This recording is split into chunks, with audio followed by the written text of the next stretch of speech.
ओम नमो भगवते वासुदेवाय। जय ग्यारस माता की।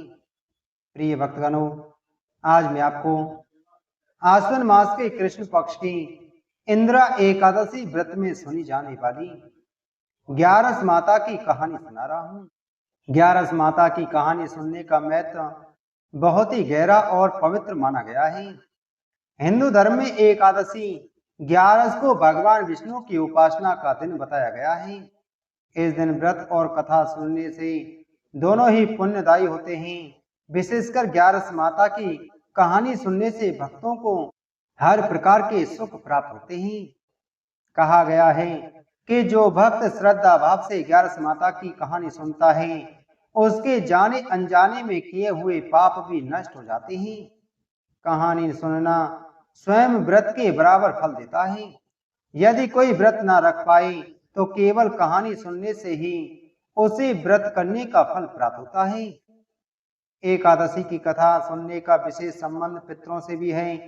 यह मान्यता है कि इससे पितरों की आत्मा को शांति मिलती है और उनका उद्धार होता है। ग्यारस माता की कहानी में दान, धर्म और सच्चे आचरण की महिमा बताई जाती है। इसे सुनने से घर में लक्ष्मी की कृपा बनी रहती है और दरिद्रता दूर होती है। ग्यारस माता की कहानी सुनने से मन में भगवान विष्णु के प्रति प्रेम और श्रद्धा बढ़ती है। यह भक्त को धर्म, सत्य और संयम के मार्ग पर चलने की प्रेरणा देती है। ग्यारस माता की कृपा से संतान की रक्षा होती है, रोग शोक दूर होते हैं और परिवार में सुख शांति का वास होता है। शास्त्रों में कहा गया है कि जो व्यक्ति ग्यारस माता की कथा कहानी सुनता है, उसे मृत्यु के बाद मोक्ष की प्राप्ति होती है और वह विष्णु लोक को जाता है। बहुत समय पहले की बात है। एक नगर में सत्यनिष्ठ, धर्म प्रिय लेकिन निर्धन ब्राह्मण रहता था। उसका जीवन अत्यंत साधारण था, परंतु वह सदा भगवान विष्णु का नाम जपता और ग्यारस माता का व्रत करता। उसकी पत्नी भी बड़ी धर्मपरायण थी। पितृपक्ष का समय आया। ब्राह्मण ने सोचा, मैं इतना गरीब हूं कि पितरों का तर्पण और श्राद्ध भली भांति नहीं कर पा रहा, परंतु मैं ग्यारस माता का व्रत अवश्य करूंगा ताकि मेरे पितरों की आत्मा को शांति मिल सके। उसने नियम पूर्वक एकादशी का उपवास किया, भगवान विष्णु का ध्यान किया और रात्रि जागरण में नाम स्मरण किया। उस रात ब्राह्मण ने स्वप्न में अपने पितरों को देखा। वे स्वर्ग लोक में दिव्य आसन पर बैठे थे। वे बोले, वत्स, तूने श्रद्धा और भक्ति से पितृपक्ष की ग्यारस का व्रत किया है।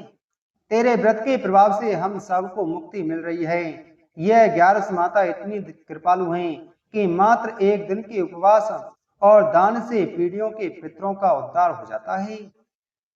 ब्राह्मण ने आश्चर्य से पूछा, पितरों, मैंने तो केवल श्रद्धा से व्रत किया, भोजन पानी का आयोजन भी ठीक से नहीं कर सका, फिर भी आपको इतनी तृप्ति कैसे मिली? तब पितरों ने उत्तर दिया, वत्स, इस दिन का व्रत केवल धन सामग्री से नहीं बल्कि श्रद्धा और भक्ति से सफल होता है। ग्यारस माता स्वयं भगवान विष्णु की अंश रूपिणी है। उनकी कृपा से तेरा कुल पवित्र हो गया है। स्वप्न टूटने पर ब्राह्मण और उसकी पत्नी ने भाव विभोर होकर ग्यारस माता की स्तुति की। धीरे धीरे उनके घर में सुख समृद्धि बढ़ने लगी। वे केवल स्वयं ही नहीं बल्कि गांव के अन्य लोग भी इस व्रत से प्रेरित होकर ग्यारस माता की आराधना करने लगे। पितृपक्ष की एकादशी व्रत करने से, ग्यारस माता का व्रत करने से पितरों की आत्मा को मोक्ष और तृप्ति प्राप्त होती है। व्रती को संतान, सुख, धन धान्य और घर में शांति मिलती है। ग्यारस माता का आशीर्वाद जीवन के दुख, रोग और दरिद्रता को दूर करता है। यह व्रत सैकड़ों यज्ञ और दानों के बराबर फल देने वाला माना गया है।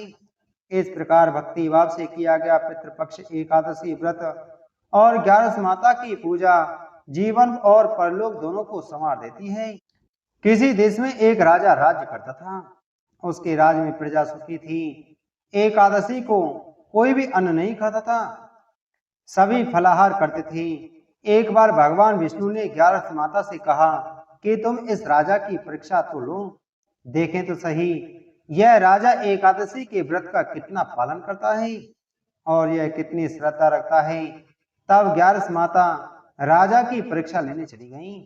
11 माता ने एक सुंदर स्त्री का रूप धारण किया तथा सड़क पर बैठ गईं। तभी राजा इधर से निकला और सुंदरी को देख चकित रह गया। उसने पूछा, हे सुंदरी, तुम कौन हो और इस तरह यहाँ क्यों बैठी हो? तब सुंदर स्त्री बनी 11 माता बोली, मैं निराश रहता हूँ। नगर में मेरा कोई जाना पहचाना नहीं है, किससे सहायता मांगूं? राजा उसके रूप पर मोहित हो गया था। वह बोला, तुम मेरे महल में चलकर मेरी रानी बनकर रहो। सुंदरी बोली, मैं तुम्हारी बात मानूंगी, पर तुम्हें राज्य का अधिकार मुझे सौंपना होगा। राज्य पर मेरा पूर्ण अधिकार होगा। मैं जो भी बनाऊंगी तुम्हें खाना होगा। राजा उसके रूप पर मोहित था, अतः उसने उसकी सभी शर्तें स्वीकार कर ली।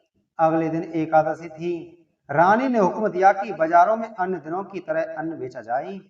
उसने घर में मांस मछली आदि पकवाई तथा परोसकर राजा से खाने के लिए कहा। यह देखकर राजा बोला, रानी, आज एकादशी है, मैं तो केवल फलाहारी करूंगा।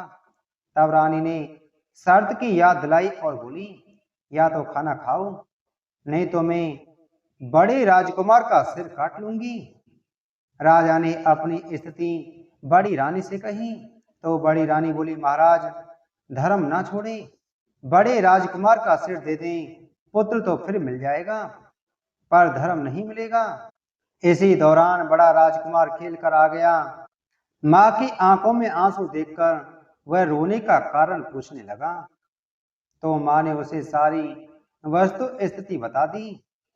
तब वह बोला, मैं सिर देने के लिए तैयार हूं, पिताजी के धर्म की रक्षा होगी, जरूर होगी। राजा दुखी मन से राजकुमार का सिर देने को तैयार हुआ। तो रानी के रूप से 11 माता और भगवान विष्णु ने प्रकट होकर असली बात बताई कि हे राजन, तुम इस कठिन परीक्षा में पास हुए। भगवान ने प्रसन्न मन से राजा से वर मांगने को कहा। तो राजा बोला, आपका दिया सब कुछ है, हमारा उद्धार करें। उसी समय वहां एक विमान उतरा।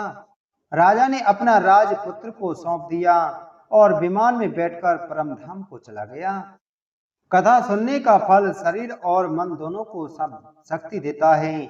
यह विश्वास है कि इससे स्वास्थ्य अच्छा रहता है और अनिष्टकारी ग्रहों का प्रभाव कम हो जाता है। 11 माता की कथा में धर्म, कर्म, दान और सत्य की महिमा कही जाती है। इसे सुनकर व्यक्ति सदाचार और भलाई की ओर अग्रसर होता है।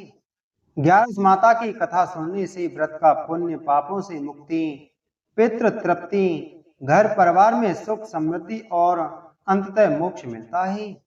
बोलो 11 माता की जय। बोलो विष्णु भगवान की जय।